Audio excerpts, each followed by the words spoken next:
Good morning. हम हमारे हिंदी विषय के अंदर हमारे लेखक है बाल मुकुंद गुप्त, जिन्होंने एक रचना लिखी है विदाई संभाषण, जो हमारे हिंदी पाठ्यक्रम में हम उसका अध्ययन करेंगे। पहले हम हमारा लेखक परिचय देखेंगे, उसके बाद में हम विदाई संभाषण जो रचना है उसमें विस्तार पूर्वक अध्ययन करेंगे। अब देखिए, सबसे पहले जो है हम देखते हैं कि बाल मुकुंद जो गुप्त है, बाल मुकुंद गुप्त, बाल मुकुंद गुप्त जो है वो हिंदी संसार के एक लेखक है, जिन्होंने एक रचना लिखी अपनी विदाई संभाषण। विदाई संभाषण एक अध्याय है बाल मुकुंद गुप्त का। बाल मुकुंद गुप्त का हिंदी संसार में मुख्य योगदान है, और मुख्य देखा जाए बाल मुकुंद गुप्त जो है वो एक पत्रकार के रूप में अपनी विशेष ख्याति रखते हैं। तो देखा जाए तो बाल मुकुंद गुप्त का जो है वो जीवन काल जो है वो 14 नवंबर 1865 से आरंभ होता है। यानी बाल मुकुंद गुप्त का जन्म कब होता है? 1865 में होता है। इनका जो जन्म है वो हरियाणा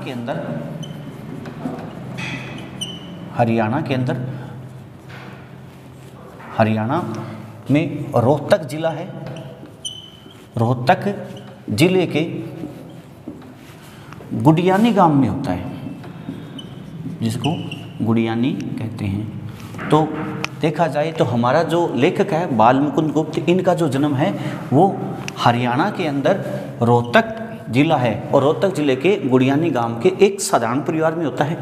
इनके जो पिता है, इनके पिता पूर्णमल का इनके प्रति विशेष स्नेह था, पूर्णमल का इनके प्रति विशेष स्नेह था।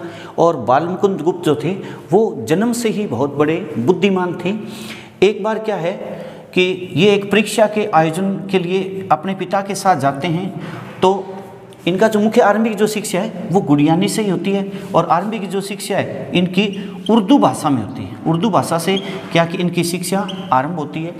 गुडियानी स्कूल में जब पढ़ रहे हैं तो वहाँ परीक्षा के दौरान एक बार अपने पिता पूर्णमल के साथ जाते हैं, तो गुडियानी के प्रधानाचार्य, या जिसको यूँ कहें कि हेडमास्टर ने इनके पिता के सामने इनकी प्रशंसा की थी कि आज तक मेरे कार्यकाल के दौरान मैंने 10,000 बच्चों की परीक्षा का आयोजन कराया, उसमें से ये एक ऐसा पहला बालक है जो बहुत ही बड़ा होनहार बालक है। मैं कह सकता हूँ कि 10,000 बालकों में से ये श्रेष्ठ बालक मैं मेरी नज़र में कह सकता हूँ। तो उसके बाद में इनके पिता पूर्णमल की इनके प्रति बहुत ज़्यादा आस्था बढ़ गई थी, इनके प्रति स्नेह हो गया था। लेकिन इनका जो जीवन काल है, इनके पिता का जो जीवन काल है वो लंबा नहीं चल पाया। इनका जीवन का यूँ कहे कि बाल मुकुंद के जीवन का दुर्भाग्य ही माने कि इनके पिता की मृत्यु जो है वो 34 वर्ष के दौरान इनकी क्या हो जाती है? मृत्यु होती है। जब इनकी मृत्यु होती है तो उसी समय हमारे गुप्त जी जो थे ये एक 14 वर्ष के बालक थे। क्या थे? एक 14 वर्ष का बालक था। तो थोड़े ही जीवन काल का अपने पिता का इनको साथ मिल पाया था, ठीक है। और 15 वर्ष की आयु में इनका विवाह कर दिया जाता है। 15 वर्ष की आयु में इनका क्या है? अनार देवी से इनका क्या होता है? विवाह होता है। किससे होता है? अनार देवी से विवाह होता है। अब देखिए, इनके जीवन का दुर्भाग्य भी इनके साथ ही चला। माँ सरस्वती की भी इनके ऊपर कृपा रही, और साथ में दुर्भाग्य भी इनके साथ चलता है। कैसे कि पूर्णमल के प्रति इनके पिता जो थे गोवर्धन जी, इनके पिता जो थे गोवर्धन थे। गोवर्धन की भी कहते हैं इनके प्रति इतना स्नेह था कि इनकी मृत्यु के बाद में सप्ताह भर के दौरान ही, सप्ताह भर में भी क्या है, इनके यूं कहो कि बाल मुकुंद गुप्त के दादाजी की भी मृत्यु हो गई थी। इससे इनके जीवन में यूं कहे कि दुखों का पहाड़ टूट पड़ा। ये भी बड़ी इनके सामने समस्या आई। तो इनका जो अध्ययन जो था वो कक्षा 8वीं तक ही अध्ययनरत निरंतर हो सका, जिसको यूं कह सके कि नियमित पढ़ाई जो थी इनकी 8वीं तक ही हुई थी। 8वीं तक की इनकी पढ़ाई जो थी वो नियमित हुई थी। तो ये इनके जीवन में माँ सरस्वती की कृपा रही, और साथ में इनके जीवन में दुखों का भी, जीवन के आरंभ जब शिक्षा इनकी आरंभ होती है उसी समय इनके जीवन में क्या है? दुखों का आरंभ भी इनके साथ चलता है। तो एक बार इनकी पढ़ाई यूं कहे कि 8वीं तक रेगुलर चली, उसके बाद इनकी पढ़ाई वहाँ रुक गई। इनके भाई थे सुरजाराम, तो इनके भाई ने क्या किया, इनकी शिक्षा बाद में यथावत आरंभ करवाई थी, ठीक है। और इनकी शिक्षा देखा जाए तो पंजाब पंजाब विश्वविद्यालय में इनकी शिक्षा होती है। मुख्य रूप से इनकी जो शिक्षा आरंभ जो है वो उर्दू से होती है, उर्दू से थी, लेकिन ये हिंदी के महान लोगों के संपर्क में आए तो उर्दू के बाद में इनका क्या है, हिंदी में आविर्भाव हुआ और हिंदी संसार में हमारा इनके लिए बहुत बड़ा हमारे लिए योगदान भी रहता है। देखिए मुख्य रूप से इनकी आरंभिक की बातें ये थी जिनका हम यूँ कह सकते हैं कि ये इनका जीवन परिचय था। जीवन परिचय के रूप में देखा जाए तो इनका जन्म 1865 में हरियाणा में होता है। जन्म 1865 में हरियाणा में गुड़ियानी गांव में होता है। जन्म कहाँ होता है इनका? गुड़ियानी गांव में हरियाणा में इनका जन्म होता है। इनके पिता जो थे पूर्णमल जो थे, इन पूर्णमल का ही छोटी सी उम्र में क्या हो जाता है, देहावसान हो जाता है, जिसके कारण क्या है इनकी जो पढ़ाई है बाधित हुई, जीवन में क्या है कष्ट भी आए। ठीक है, अब इनके पिता की मृत्यु के बाद में इनकी दादा की भी कहते सप्ताह भर बाद भी क्या होगी थी, मृत्यु होगी थी, जिसके कारण इनके जो है जीवन में कष्ट आए। इनकी पढ़ाई यूँ कहें कि 8वीं तक ही निरंतर हो पाई थी। उसके बाद में इनके भाई सुरजाराम ने इनकी पढ़ाई में क्या दिया था, सहयोग दिया था। ठीक है, और 15 वर्ष की आयु में इनका क्या होता है, विवाह होता है अनार देवी से। ये तो था इनके जीवन का आरंभिक भाग। जैसे स्कूली लेवल के हिसाब से और हम यूँ कहें कि प्रतियोगिता परीक्षाओं के लिए भी यहाँ से अब तक का इसमें देखा जाए तो इसके अंदर एक ही प्रश्न बनता है हमारा, बालमुकुंद गुप्त का जो है वो जीवन काल कब का है, तो 14 नवंबर 1865 से इनका जीवन काल आरंभ होता है। ये था इनका यूँ कह सकते हैं कि ये इनका क्या है, जीवन परिचय था। एक तो इनका ये आता है जीवन परिचय। जीवन परिचय के अंदर इनका एक प्रश्न बनता है जो इनके जन्म से जुड़ा हुआ है। अब हम देखेंगे इनका साहित्यिक योगदान किस प्रकार का है। इनका साहित्यिक योगदान हम देखें तो इससे ये पता चलता है कि उर्दू भाषा से इनकी शिक्षा जो आरंभ होकर हिंदी में किस प्रकार से आगे बढ़ी है। अब देखते हैं इनके यूँ कह सकें कि साहित्य योगदान। दूसरी जो बात आती है वो आता है साहित्य योगदान।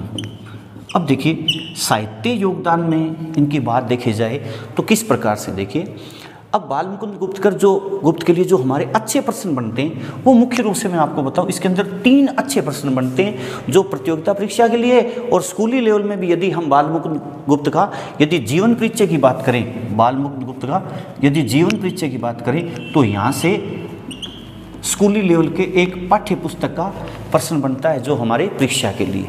अब देखिए मुख्य जो सबसे बड़ा जो प्रश्न है ये है महावीर प्रसाद द्विवेदी। महावीर प्रसाद द्विवेदी से जुड़ा हुआ इनका एक प्रश्न है। पहला प्रश्न तो इनका ये जो है वो ये है कि महावीर प्रसाद द्विवेदी के साथ इनकी एक शब्द है, बहुत ही अच्छा शब्द है, अनिश्चितता। क्या शब्द है? अनिश्चितता शब्द के लिए इनकी क्या है, महावीर प्रसाद द्विवेदी के साथ एक बहुत बड़ी क्या हुई थी, बहस हुई थी। क्या हुई थी? बहुत बड़ी बहस हुई थी। ठीक है, अनिश्चितता शब्द की इन्होंने अपने अनुसार क्या की व्याख्या की और महावीर प्रसाद द्विवेदी की इनकी व्याख्या अपने अलग तरीके की थी। तो प्रश्न ये बनता है कि अनिश्चितता शब्द पर बालमुकुंद गुप्त का किस प्रकार से या किससे मतभेद था, तो प्रश्न बनता है महावीर प्रसाद द्विवेदी से। इसी का दूसरा जो प्रश्न है वो ये बनता है कि महावीर प्रसाद द्विवेदी ने इनकी मृत्यु के समय कहा, मृत्यु के समय कहा था, क्या कहा था? मृत्यु के समय कहा था कि अच्छी हिंदी, जो प्रश्न है क्या है, अच्छी हिंदी बस एक व्यक्ति लिखता था। अच्छी हिंदी एक व्यक्ति लिखता था। तो इनकी जब मृत्यु होती है उस समय क्या है, महावीर प्रसाद द्विवेदी का एक कथन है, इनका जो जीवन काल है वो 1907 तक होता है। जीवन काल कब का इनका? 1907 तक है, यानी 1865 से 1907 क्या है हमारे लेखक का जीवन काल रहता है। 1907 में जब इनकी मृत्यु हुई उसी समय महावीर प्रसाद द्विवेदी ने कहा कि अच्छी हिंदी, अच्छा प्रश्न है लैंग्वेज के हिसाब से, अच्छी हिंदी बस एक व्यक्ति लिखता था। तो यूँ कहे कि उर्दू भाषा से जिसका जीवन आरंभ हो रहा है, उर्दू से जिसने शिक्षा ली है और उसके बाद में हिंदी अच्छे तरीके से यदि कोई लिख रहा है तो महावीर प्रसाद द्विवेदी के अनुसार कौन है? बालमुकुंद गुप्त है। तो ये था इनका एक अच्छा प्रश्न। दूसरा जो इनका यदि अच्छा प्रश्न देखा जाए जो साहित्यिक योगदान के हिसाब से है तो ये है कि इन्हें मुख्य रूप से भारतेंदु युग व द्विवेदी युग, भारतेंदु युग व द्विवेदी युग के बीच की कड़ी माना गया है।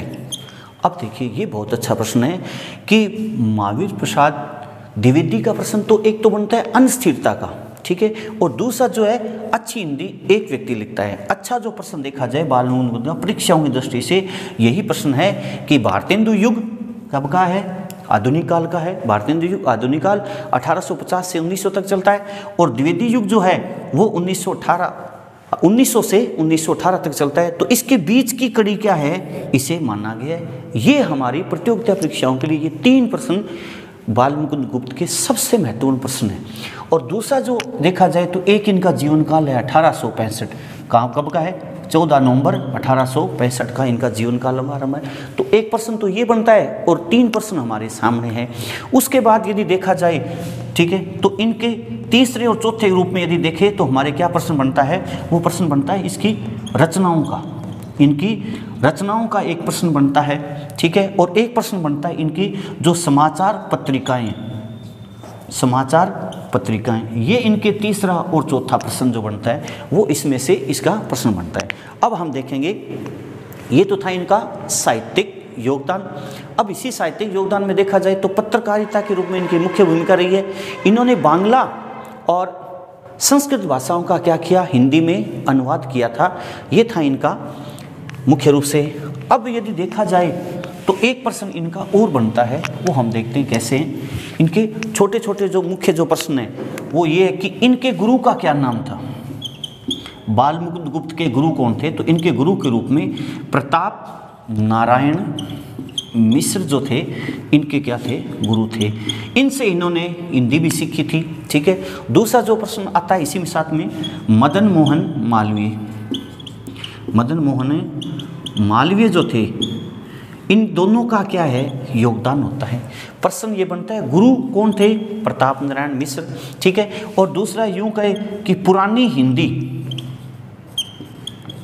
पुरानी हिंदी जो है वो किससे सीखी, पुरानी जो हिंदी है वो सीखने में योगदान किसने दिया है, प्रताप नारायण मिश्र ने। और दूसरा जो मुख्य योगदान प्रश्न तो यही है, और योगदान किसका रहता है, मदन मोहन मालवीय भी इनको हिंदी में योगदान देते हैं। लेकिन हमारा प्रश्न ये है कि बाल मुकुंद गुप्त के गुरु कौन है, तो हम कहेंगे प्रताप नारायण मिश्र। और यूं कहें कि बाल मुकुंद गुप्त को हिंदी सिखाने में किसका योगदान रहा, तो किसका है, प्रताप नारायण मिश्र का है, ठीक है। अब घटनाक्रम होता क्या है, अलग यदि प्रश्न देखें तो एक व्यक्ति और है जिसका योगदान रहता है दीनदयाल शर्मा क्या है, ये भी हमारे बाल मुकुंद गुप्त को बहुत बड़ा योगदान देते हिंदी भाषा में, या यूं कहो कि लेखक की निर्माण की भूमिका में। तो दीनदयाल क्या करते हैं, इनको अपने संपर्क में लेकर और प्रताप नारायण मिश्र और मदन मोहन मालवीय से क्या होती है, इनकी मुलाकात करवाई जाती है, ठीक है। तो सबसे पहले जो बात देखी जाए तो 1885 के अंदर क्या है, मदन गोपाल के माध्यम से सहयोग से क्या कर रहा है, मथुरा समाचार पत्र में क्या करते हैं, ये एक सहयोगी संपादक के रूप में इनका साथ देते हैं। और इनका सहयोग कौन कर रहा है, मदन दयाल शर्मा जो है, मदन लाल कह देते हैं लेकिन मुख्य नाम क्या है, दीनदयाल शर्मा जो है वो इनको क्या है, पत्रकारिता क्षेत्र में लेके आते हैं। और ये क्या है, एक उर्दू की पत्रिका थी, और उर्दू की पत्रिका में क्या करते हैं, ये हमारे बाल मुकुंद गुप्त जो है वो संपादक की, या यूं कहे संपादक नहीं, हम कह सकते हैं कि इनका संपादन इन्होंने किया था, किसके साथ, दीनदयाल शर्मा के साथ मिलकर। अब क्या करते हैं, दीनदयाल शर्मा क्या करते हैं, बात है 1887 की, 1887 की बात है। 1887 में क्या करते हैं, हरिद्वार के अंदर एक कार्यक्रम होता है धर्म संगठन के रूप में। हरिद्वार में क्या करते हैं, एक भारत धर्म मंडल की क्या की जाती है, हरिद्वार के अंदर भारत धर्म मंडल 1887 में भारत धर्म मंडल की हरिद्वार में स्थापना की जाती है, किसके द्वारा, दीनदयाल के द्वारा स्थापना की जाती है। उसी समय क्या किया जाता है, बाल मुकुंद गुप्त को क्या है दीनदयाल शर्मा क्या करते हैं वहाँ उस कार्यक्रम में बुलाते हैं। उस समय ये क्या करते हैं, बाल मुकुंद गुप्त जो होते हैं उस समय लाहौर में होते हैं। ये क्या कर रहे हैं, एक पत्रिका का वहाँ संपादन कर रहे हैं। ये क्या करते हैं 1987 में हरिद्वार में भारत धर्ममंडल में क्या है इनको बुलाया जाता है। उसी समय क्या है ये अन्य हिंदी के अनेक लेखकों के क्या है संपर्क में आते हैं। उससे संपर्क में आने के कारण क्या है उसी दौरान क्या है इनकी प्रताप नारायण मिश्र से क्या होती है मुलाकात होती है। 1887 में तो भारत धर्ममंडल की स्थापना हुई, जहां हिंदी के अनेक लेखकों से क्या हुआ इनकी मुलाकात करवाई गई। किसके द्वारा, दीनदयाल शर्मा के द्वारा। देखिए योगदान तो देते हैं दीनदयाल शर्मा, ज़्यादा योगदान तो बाल मुकुंद गुप्त के लिए रहता है दीनदयाल का, लेकिन गुरु कौन है, प्रताप नारायण मिश्र। लेकिन प्रताप नारायण मिश्र क्या है, इन्होंने हिंदी सीखी थी। प्रताप नारायण मिश्र से क्या थी, इन्होंने हिंदी सीखी थी, इसलिए वो गुरु के रूप में ये मानते हैं कि मेरे गुरु जो है वो प्रताप नारायण मिश्र है।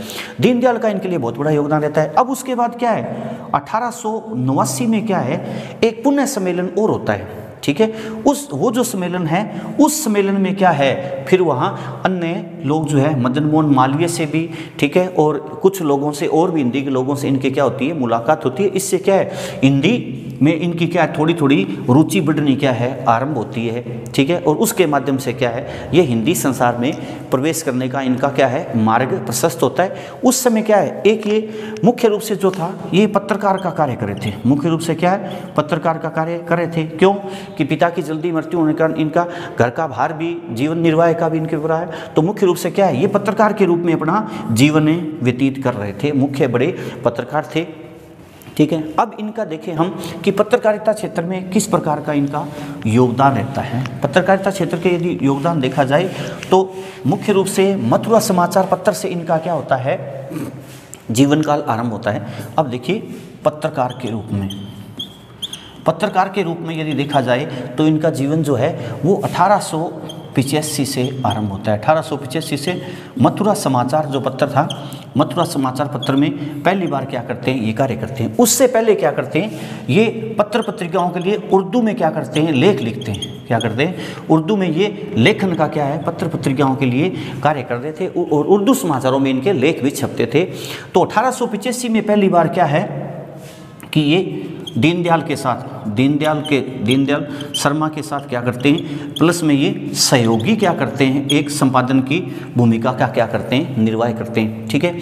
उसके बाद में 1886 के दौरान 1886 में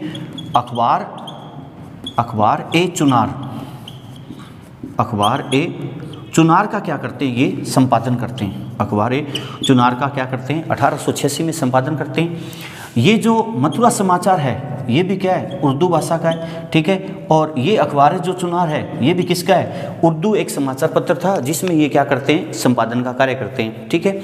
उसके बाद में ये इसका 2 वर्ष तक संपादन करते हैं। 1888 के दौरान क्या होता है ये कोहिनूर का संपादन कर रहे हैं, क्या कर रहे हैं कोहिनूर का संपादन करते हैं। अखबार चुनार जो है वो चुनार से निकलता था। इसका संपादन किसने किया बाल मुकुंद गुप्त ने किया था। किस भाषा का अखबार था ये उर्दू का अखबार था। उसके बाद में कोहिनूर जो है ये भी क्या है उर्दू भाषा का अखबार है जिसका बाल मुकुंद गुप्त ने क्या किया था संपादन किया था। और ये कोहिनूर जो अखबार था ये लाहौर से निकलता था। कोहिनूर जो अखबार है ये इसका लाहौर से प्रकाशन होता था, ये इसका संपादन करते थे। अब उसी दौरान जो 1887 और 89 के जो 2 धर्म सम्मेलन जो थे उन धर्म सम्मेलनों के दौरान इनकी क्या करती है इनकी मुलाकात होती है हमारे मदन मोहन मालवीय से। अब बात करें तो एक अखबार आता है हिंदुस्तान, एक हिंदुस्तान अखबार जो है यूं कहे ये पहला मथुरा हो गया, दूसरा इनका अखबार चुनार, तीसरा जो है कोहिनूर। ये 3 तो थे उर्दू भाषा के, ठीक है। और 3 ही हिंदी भाषा के क्या किया था इन्होंने अखबारों का संपादन किया। तो चौथा जो है वो किसका है हिंदी भाषा का क्या है अखबार है हिंदुस्तान। इस हिंदुस्तान का भी क्या करते हैं ये 1889 में क्या करते हैं इसका संपादन करते हैं। हिंदुस्तान जो अखबार है इसका ये संपादन करते हैं। अब मुख्य रूप से देखा जाए तो हिंदुस्तान अखबार की थोड़ी सी लंबी कहानी चलती है। ये अखबार जो है वो 1883 से आरंभ होता था। 1883 से इसका प्रकाशन इंग्लैंड से आरंभ हुआ था। इंग्लैंड से था और ये हिंदी और इंग्लिश दोनों ही भाषाओं में क्या है छपता था। इसका जो प्रकाशन जो था वो काला कांकर के राजा थे,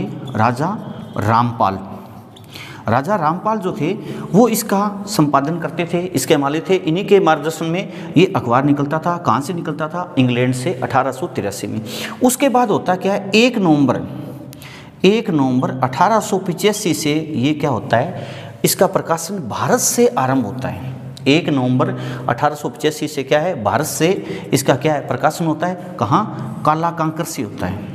मुख्य रूप से जो है प्रश्न यहीं से होता है कि 1885 जो है वो हमारे हिंदुस्तान जो समाचार पत्र है, हिंदी का समाचार है, इसका 1 नवंबर 1885 से क्या माना जाता है संपादन। लेकिन रियल में हुआ कब से था? 1883 में इंग्लैंड से हुआ था। लेकिन ये बात जो है ये हमारे भारत के अनुसार है। भारत में 1 नवंबर 1885 से इसका हुआ था और इसके संपादन उस समय कौन करे थे? राजा रामपाल ही करे थे। कहाँ से प्रकाशित होता था? काला कांकर से होता था। और किस भाषा में था? हिंदी भाषा में था। बाद में हिंदी भाषा में, पहले जो इसका प्रकाशन था वो आरंभ में जो था इंग्लैंड से होता था, तो हिंदी में था, इंग्लिश में था और उसके बाद में इसका उर्दू में भी प्रकाशन होता था। उसके बाद में ये हिंदी में परिवर्तन हो गया। और हमारे बाल मुकुंद गुप्त जो है वो 1889 से क्या करते हैं, इसका संपादन आरंभ करते हैं। पहले राजा का संपादन था और 1889 से क्या है हिंदुस्तान का संपादन कौन करते हैं? बाल मुकुंद गुप्त करते हैं। उसके बाद में 2 अखबार और रहे हैं मुख्य, जिनका योगदान भी रहा है इनके लिए। मुख्य रूप से अगले जो अखबार की बात की जाए तो आगे जो अखबार है वो है हिंदी बंगवासी एक अखबार था। हिंदी का अखबार है, किस भाषा का है? हिंदी भाषा का है, जिसका संपादन किसने किया है? बाल मुकुंद गुप्त ने किया है।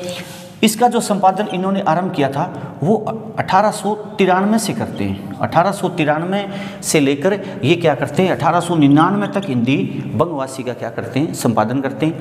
हिंदी अखबार है, ये कहाँ से प्रकाशित होता है? कलकत्ता से होता है। हिंदी बंगवासी का जो है आरंभ कहाँ से होता है? कलकत्ता से होता है। ये भी, इसका भी जो आरंभ है वो 1890 से हुआ था, 1890 से था।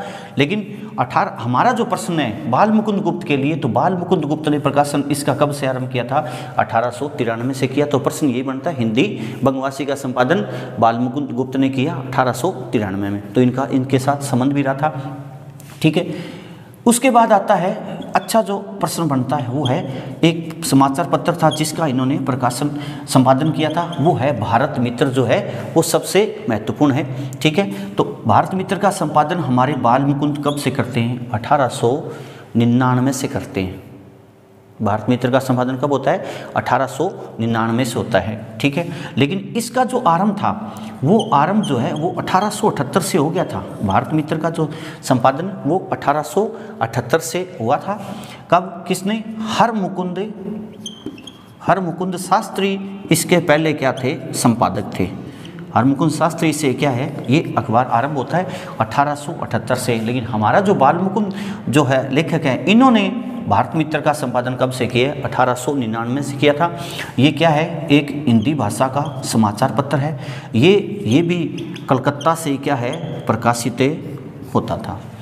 तो मुख्य रूप से देखा जाए तो इन्होंने 6 पत्रिकाओं का संपादन किया था। एक और था हिंदी, एक भारत प्रदीप का भी क्या किया था इन्होंने? संपादन किया था। लेकिन उसका ज़्यादा कोई रोल नहीं होता है। मुख्य रूप से हमारे बाल मुकुंद गुप्त ने क्या है 6 पत्रिकाओं का क्या किया है? संपादन किया है।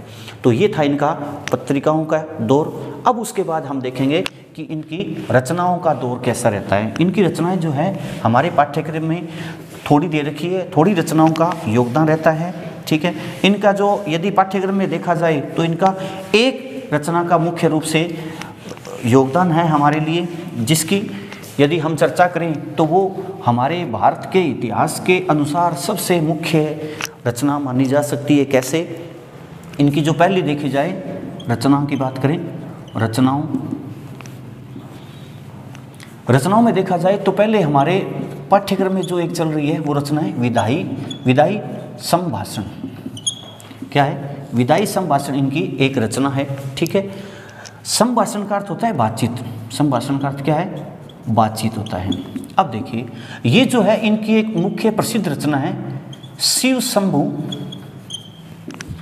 शंभू के चिट्ठे। शिव शंभू के चिट्ठे, ये इनका एक निबंध है। इस निबंध का ही क्या है, ये एक अंश है। और ये जो शिव शंभू के चिट्ठे जो है वो 1904 की रचना है। ठीक है, ये निबंध संग्रह था। ये भारत सरकार के विरोध में लिखी गई क्या है, रचना है, विदाई संभाषण। होता क्या है, भारत में लॉर्ड कर्जन वायसराय आते हैं बनके।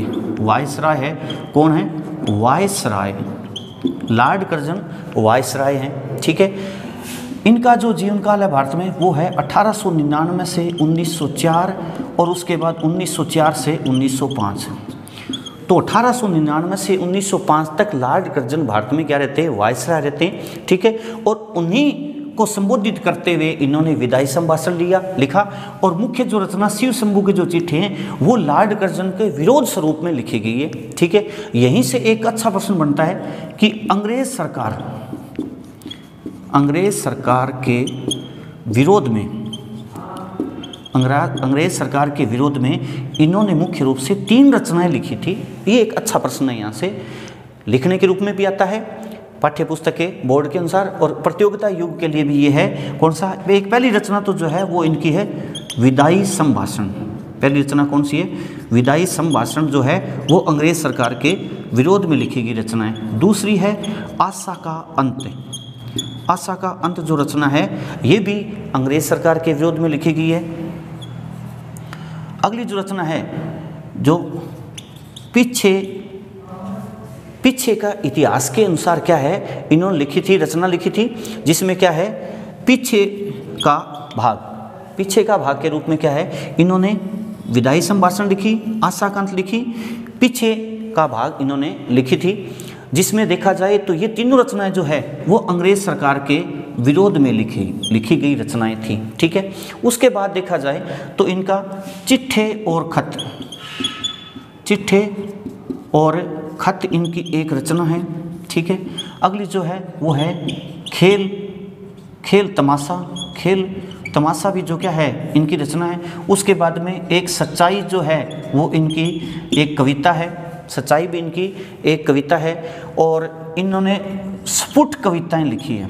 क्या लिखी है, स्फुट कविताएं इन्होंने लिखी है। एक रचना लिखी है इन्होंने, उर्दू के लोगों ने हिंदी का विरोध किया था। उर्दू के लोगों ने जब हिंदी का विरोध किया तो उसी समय क्या है, एक रचना लिखी थी इन्होंने, उर्दू बीबी के नाम चिट्ठी। एक इन्होंने उर्दू बीबी के नाम है चिट्ठी भी इन्होंने एक रचना लिखी थी। ये था इनका मुख्य रूप से रचनाओं का इतिहास।